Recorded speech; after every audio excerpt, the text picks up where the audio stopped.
What's up everyone, Terraquake here, and I'm back with another Pokemon Challenge video.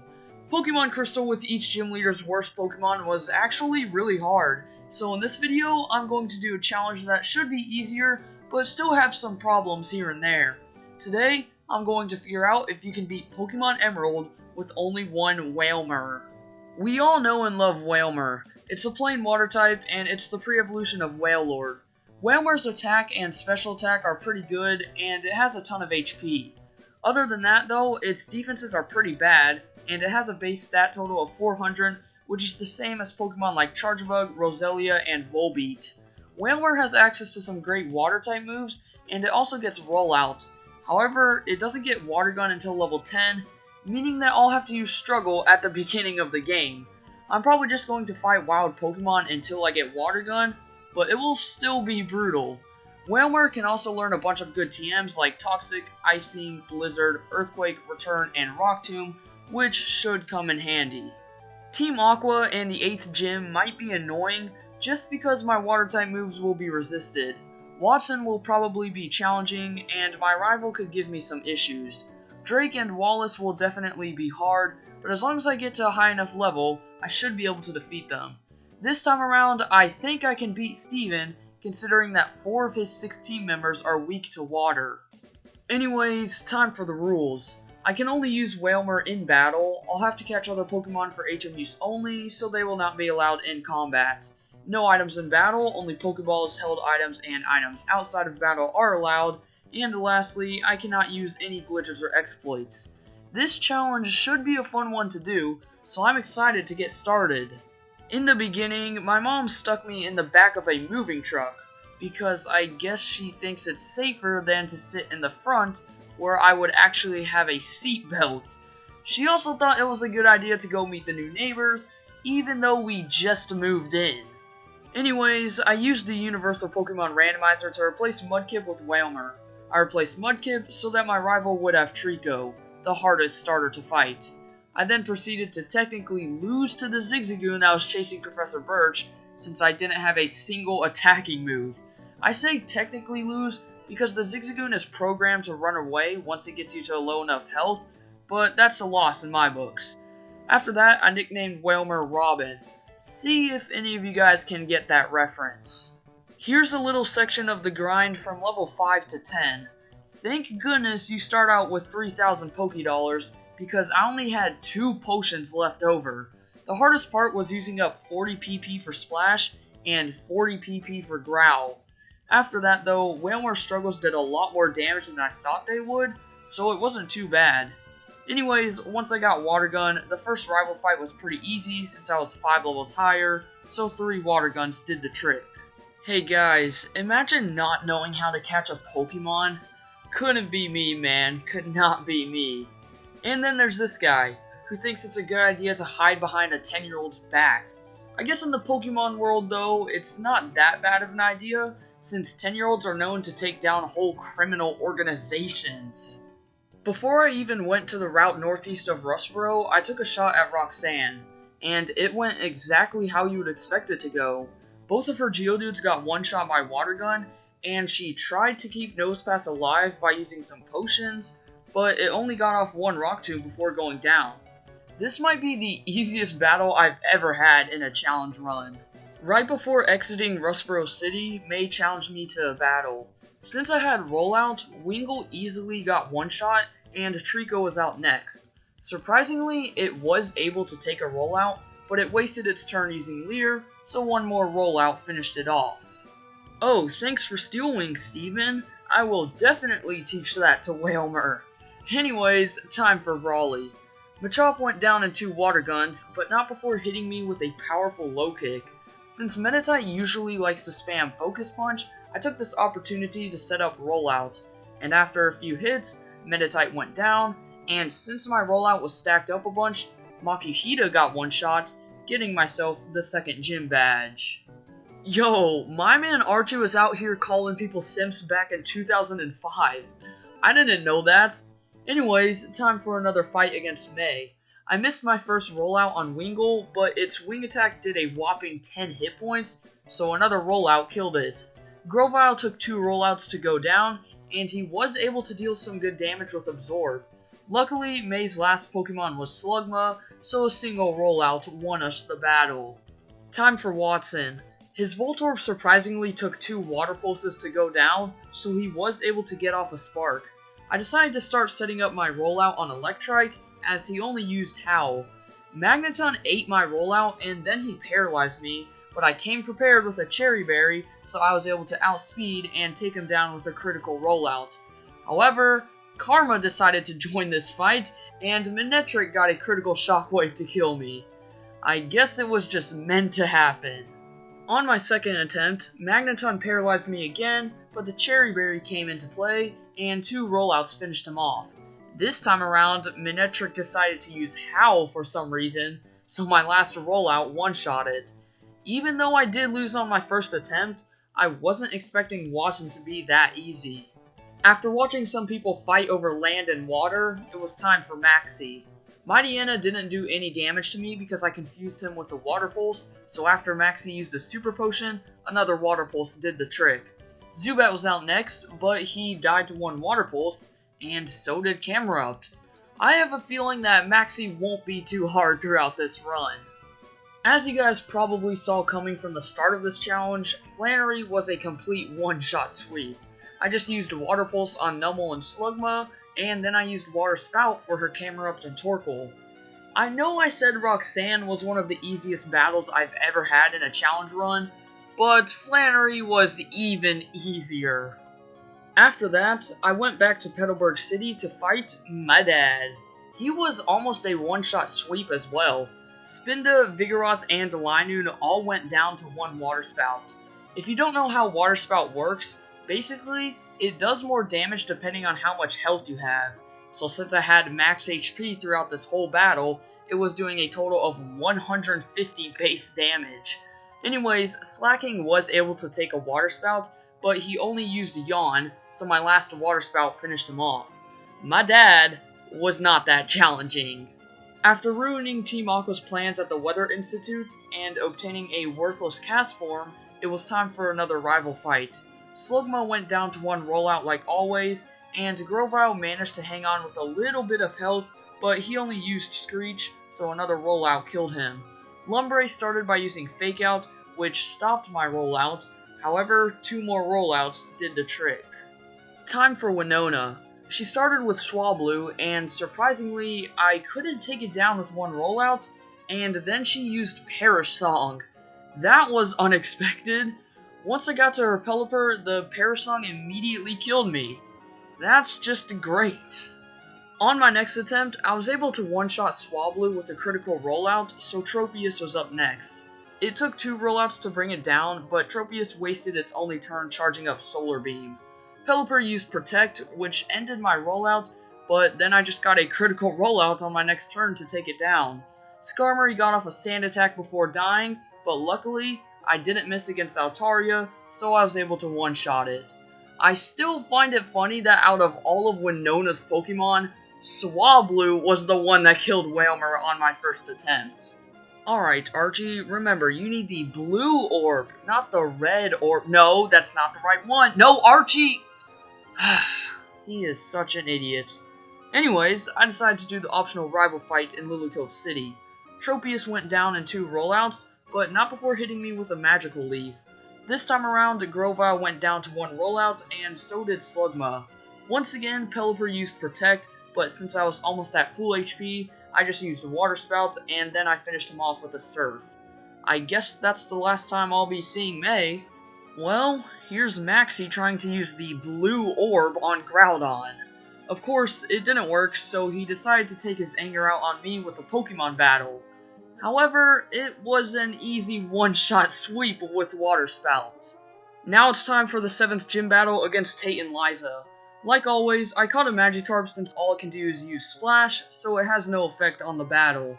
Anyways, Claydol went down easily with 2 Surfs, but after that, it went completely downhill. Xatu just kept on spamming Psychic, which was doing a decent amount of damage, and I swear, Tate and Liza have to have infinite Hyper Potions. Eventually, Solrock did go down, but then Xatu and Lunatone were both spamming Psychic, and I didn't have enough health remaining. This battle could take a while. Never mind, because on my 4th attempt, I got a critical Water Spout on Claydol to one-shot it, and from there, it was smooth sailing. Solrock got one-shot, Xatu went down on that same turn, and Lunatone also got one-shot. Until this fight, I did not know that Water Spout hit both opponents in a double battle, but boy, I sure am glad that it does, because I think that I would have had to grind if it didn't. After teaming up with Steven to take down Team Magma at the Space Center, it was time for Archie. Just like Maxie though, he was a complete one-shot sweep with Water Spout. But after the battle, he proceeded to use the Red Orb on Kyogre. I really don't understand how Archie and Maxie became the leaders of a criminal organization when they're this dumb. So, now that all mayhem has broken loose, I, a 10-year-old kid from Little Root Town, had to go wake up a legendary beast so that he can make his 2 kids shut up and go back to sleep. Now that all of that plot junk is over, it's time for Juan. Luvdisc and Whiscash both went down to a single Water Spout, so Celio was out next. He nearly went down to 1 Water Spout, but then Juan used a Hyper Potion. I then used Surf, which brought him to around half health, and he was left with a Sliver from Rollout. However, right before I killed Celio, he paralyzed me with a Body Slam. After I got fully paralyzed, a few rollouts took down Crawdaunt. And now it's time for the worst stall that I've ever had. Since I was paralyzed, I couldn't stack rollouts on Kingdra, not to mention he ended up getting to +6 evasiveness. Surf and Water Spout were hardly doing any damage, and it was just terrible. It got to the point where we were both struggling because of how many times I missed. And in the end, Kingdra was left with a tiny bit of health, but I went down to one last struggle. All of that for literally nothing. That has to be the most annoying battle I have ever had.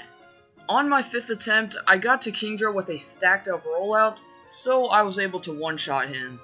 I officially hate this gym. In Victory Road, Wally came out of nowhere and challenged me to a battle. It only took 2 rollouts to take down Altaria, so Magneton was out next. He wasted his turn using Screech, so 2 more rollouts took him down. Roselia got one shot on my 5th rollout, and Delcatty was up next, but he got one shot by Water Spout. Gardevoir barely hung on from 2 Water Spouts since Wally used 2 Hyper Potions, but eventually he did go down, winning us the battle. After going through Victory Road and using up all of my rare candies, here's my stats and moves. However, I might end up teaching Earthquake or some other moves to Wailmer throughout the Elite Four. It all just depends on what problems I go up against. I'm not sure if I'm going to be able to get to Wallace or even beat Wallace, but there's only one way to find out. First up was Sydney, the Dark-type Master. Mariana got one shot by a Surf, so Cacturne was up next. He barely hung on from a Water Spout, and then Sydney used a Full Restore, but 2 more Surfs took him down. Shiftry died to a Surf and Water Spout, and Crawdaunt was out next. I hit myself in confusion, and Crawdaunt was putting some damage on me. I did heal a little bit with a Citrus Berry, and eventually Crawdaunt went down to a Rollout. Absol flinched me with a Rock Slide, and then he brought me down to 59 HP before I took him down with a Rollout. That was not how I wanted to start the Elite Four. Next up was Phoebe, the Ghost-type Master. Her first Dusclops used Protect, and then Curse, which screwed me for the rest of the battle. I was still able to take down both of her Bannettes and her Sableye, but the Curse eventually killed me. With a few more attempts, I should be able to win this fight. On my next attempt, I got to Phoebe's second Dusclops with full HP, and even though I ran out of PP for Water Spout and Surf, I still managed to take down Dusclops with some rollouts after Phoebe used a Full Restore. Well, on to the next one. The third Elite Four member was Glacia, the Ice-type Master. All Celio did was use Hail, so 2 rollouts easily took it down. I then proceeded to one-shot her first Glalie, her second Celio, and her second Glalie since rollout was stacking up. However, it ended once Walrein came out. I decided to whittle it down with some Surfs, but Walrein was doing some good damage to me with Ice Beam. Eventually though, 2 rollouts finished him off. The last Elite Four member was Drake, the Dragon-type Master. Let's just say I had a horrible first attempt. Even Shogun was giving me some trouble with Protect and Double Edge. However, I probably could have had some better move choices against him. Eventually, Shogun went down, and Altaria died in 2 rollouts, but not before bringing me down to 36 HP with Double Edge. After that, Kingdra easily finished me off with a Surf. After a few more attempts, I taught Wailmer Ice Beam, which allowed me to get to Kingdra with full health. I got Kingdra down to low HP with a few Ice Beams, but he paralyzed me with a Body Slam. After Drake used a full restore, for some reason Kingdra kept on going for Dragon Dance, which allowed me to take it down without too many problems. Flygon got off an Earthquake before getting one-shot, and Salamence got off a Dragon Claw before going down. Without Ice Beam, that battle would have been impossible. Time for Wallace, the champion. I used Water Spout while I was at full health, and it brought Wailord below half health, so another Water Spout killed him. Ludicolo tried to set up with Double Team, but thank goodness I didn't miss any of my rollouts, so he easily went down. After that, Tentacruel and Milotic got one-shot, so Whiscash was out next. Water Spout did some good damage, and he only used Amnesia, so another Water Spout killed him. Last out was Gyarados, and he started using Dragon Dance as I took him below half health with 2 Ice Beams. He went for a Hyper Beam, which left me with only 26 HP remaining, but one last Ice Beam finished the job. That was too close. So, I've beaten the champion. That battle only took a few attempts as well. To be honest, I think Drake was the hardest one to beat. Anyways, I've beaten the main storyline of Pokemon Emerald with only a Wailmer. However, if you know Pokemon Emerald, or if you've seen my other Pokemon Emerald challenges, you would know that there's still one battle left, and that would be the battle against Steven in Meteor Falls. Like I said earlier in this video, I think I can beat him as long as I get to a high enough level, but let's find out if I can. I tried the fight at my current level, but it just wasn't happening. Skarmory was pretty easy to take down since I had a P.E.K.K.A Berry attached to Wailmer, so I didn't get affected by Toxic. Aggron always got one shot, but I swear, Cradily is a literal tank. Even with a maxed out Water Spout, it barely did half of Crady's HP. And if Cradily uses Giga Drain, the run is basically over. And even if I get lucky and I get past Cradily, I don't have enough health left to take on Metagross. I just need to do some grinding. I came back at level 85, and here's how it went. Skarmory and Aggron went down without any problems like usual, so it was time for Cradily. Now that I'm 6 levels higher, Water Spout brought Cradily below half health, and he only used Ingrain, so another Water Spout finished him off. Claydol went down to 1 Water Spout, so Metagross was up next. I got a critical Earthquake to bring him into red health.